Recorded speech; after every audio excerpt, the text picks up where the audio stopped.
அனைவருக்கும் அன்பு மிகுந்த வணக்கம்.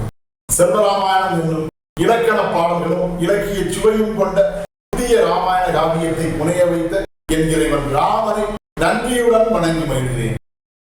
செல்வராமாயணம் பருவம் 3 அயோத்தி பருவம், காலம் 8 வரதம் காலம்.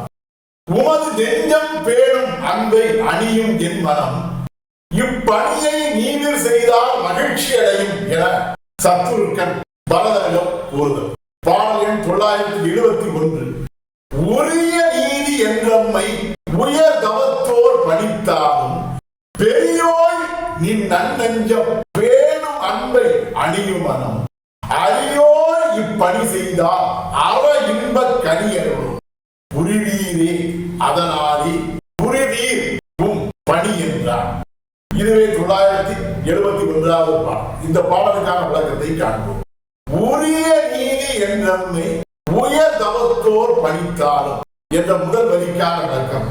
உங்களுக்கு உரிய நீதி இதுவே என்று நம்முடைய தந்தைக்கு செய்ய வேண்டிய அந்த ஈமச்சடங்கை செய்யுமாறு நம் இருவரிடம் உயர்ந்த தவச்சார்ந்தோராகிய அந்த வசிட்டர் முதலான அந்த தவசீலர் யாவரும் நம்மிடம் உத்தரவு பிறப்பித்திருந்தும் கூட பெரியோய் நின் நன்னெஞ்சம் பேரும் அன்பை அணியும் மனம், மிகவும் பெரியவனாக திகழக்கூடிய என்னுடைய மூத்தவனாகவும் விளங்குகிற என் தமையனாகிய உம்முடைய நல்ல நெஞ்சம் பேணக்கூடிய அன்பை அணிந்து கொள்ளக்கூடிய என்னுடைய உள்ளம் உம்முடைய அன்பினால் பேணப்பட்டு அதன் மூலம் அன்பை தாங்கி அன்பு கொண்ட உள்ளமாய் செயல்படக்கூடிய என்னுடைய உள்ளமானது அரியோ இப்பணி செய்தால் அற இன்பக் கனியரும், அவ்வாறு உம்முடைய பேணுதலால்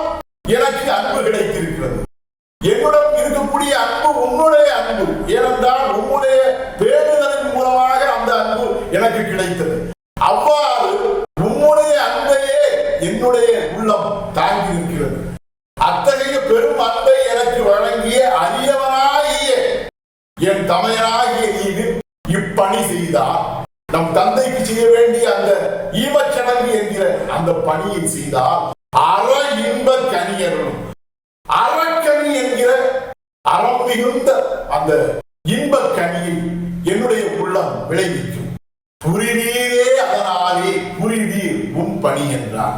அவ்வாறு என்னுடைய உள்ளம் நீவிர் அந்த பணியை செய்வதன் மூலமாக மிகவும் மகிழ்ச்சி அடைந்து பெரும் இன்பம் தரக்கூடிய அற இன்பத்தை விளைவிக்கும் என்பதால், அதை நீர் புரிந்து கொள்வீர் என்பதால், உம்முடைய பணியாகிய தந்தைக்கு செய்ய வேண்டிய அந்த இறுதி சடங்கு என்கிற அந்த ஈமச்சடங்கை உடனே செய்வீர் என்று தன்னுடைய தமையனை நோக்கி சத்துருக்கன் அன்புடன் கூறினார். இதுவே 971வது பாடலுக்கான விளக்கம்.